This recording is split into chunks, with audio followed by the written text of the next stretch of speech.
it down.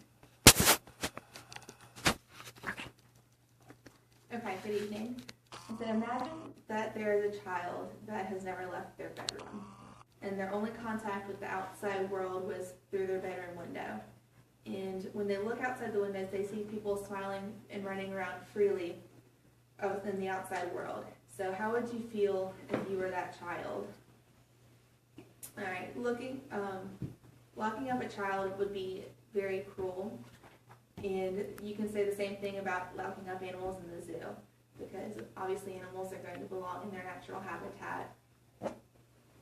So today we want to talk about zoos a little bit and focus on how they need to work on becoming more about education and conservation. And also kind of how about all zoos are going to need to be regulated. And so according to the article, Pros and Cons of Zoos by Nakede Shawshank, when animals are put into an artificial setting of a zoo, they're being denied their natural rights. For one, these animals, they're going to be like in very small spaces, so they'll be very confined when they're not going to have a lot of room to move around, which is obviously very important for living. Also, when living in these confined habitats, they are losing touch with their natural wildlife instincts to survive.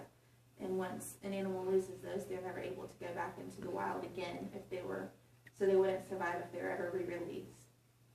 And also, according to the Shawshank's article, even some of the best zoos with the best living facilities for these animals can't even compare to what the animals would have in the wild. And it can lead to psychological damages caused by the pressure and limitations that are in the boundaries of their cage. And sometimes these abnormal psychological behaviors that they develop can relate to very unordinary behaviors that the animals may develop, and we'll talk a little bit more about that later.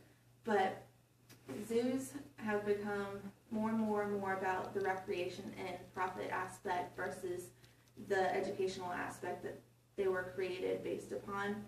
And according to the Shawshank's article, fewer people are visiting zoos for educational purposes. Even sometimes the visitors to the zoos have been seen throwing things and yelling and abusing the animals. And this irresponsible behavior can end up having other negative effects to the animals and the animals' behavior, but these can even become fatal to both humans and animals in some cases.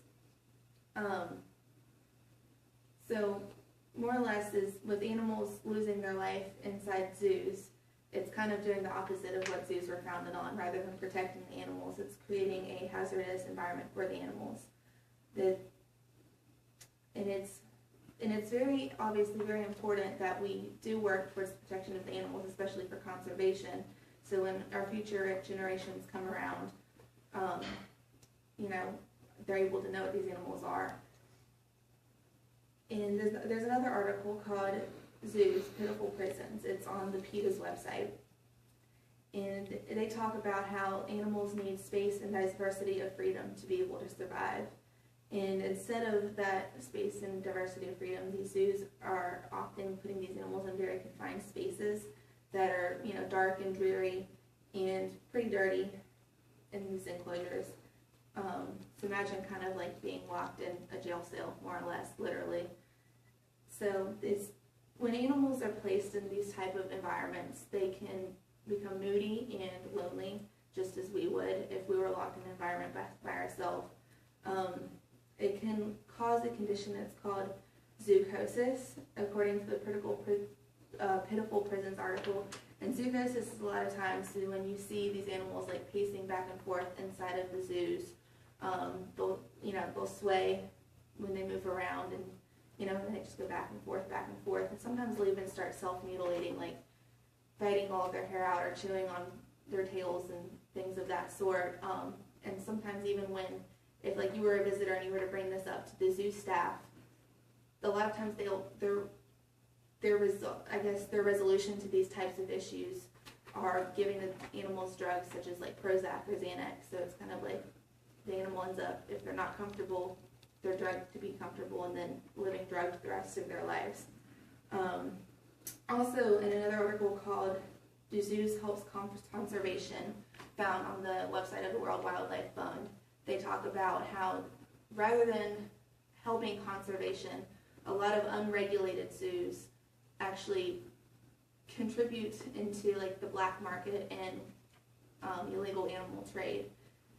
So they're actually doing the exact opposite, which leads more connection to with species going extinct. Because when you're getting involved with the black market like that, you're basically providing them business, and for them to operate a business, it takes poachers to kidnap and kill these animals, and then poachers, they lead to the extinction in the sense of like supply and demand. But if you have a zoo that's in, you know, when you get more and more zoos that are operated in the right hands, this is going to be less of an issue, and so that's what we need to worry about focusing on, is making sure that these zoos are getting put back into the right hands and operated by the right people, being regulated. So rather than them continuing to become more recreational outfits, they bring back their focus onto their education and conservation fundamentals that they were once founded upon. And so we can do our part by doing that, by treating animals kindly and not throwing objects or yelling at them when they see the zoos. Or if you want to go visit a zoo, maybe do a little research about the zoo, find out about their living conditions and the way they treat their animals. And if you don't like what you find out about the way they raise their animals, then just don't visit that zoo and don't support them. So, thank you. Have a good evening.